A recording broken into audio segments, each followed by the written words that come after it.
আগামীকাল থেকে শুরু হতে যাওয়া অর্ধবার্ষিক পরীক্ষা 2026-এর সকল শিক্ষার্থীদের জানাই আমার আন্তরিক স্নেহ শুভকামনা।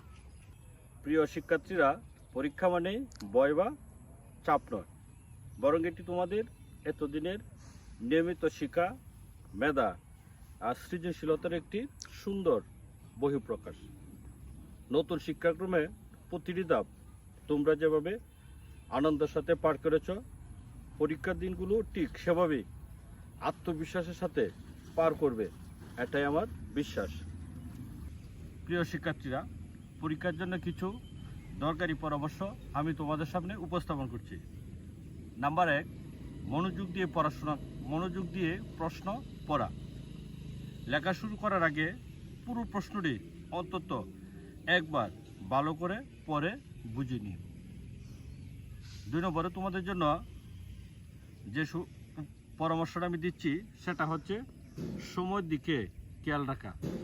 প্রতিটি প্রশ্নের উত্তরের জন্য সময় ভাগ করে নিবে, যেন নির্দিষ্ট সময়ে পুরো খাতায় কাজ শেষ করা যায়। আরেকটা হচ্ছে ধৈর্য এবং আত্মবিশ্বাস।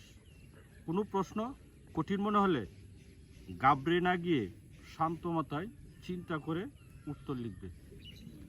তোমাদের প্রতিটি মুহূর্ত কাটুক আত্মবিশ্বাসে। তোমাদের মেধা, পরিশ্রম আর সততার সঠিক মূল্যায়ন হোক। তোমরা যেন চমৎকার পরীক্ষা দিয়ে মা বাবা, শিক্ষক এবং বিদ্যালয়ের মুখ উজ্জ্বল করতে পারো, এই দোয়াই করি। তোমাদের পরীক্ষা অনেক অনেক ভালো হোক, এই শুভকামনায় রাখছি। ধন্যবাদ।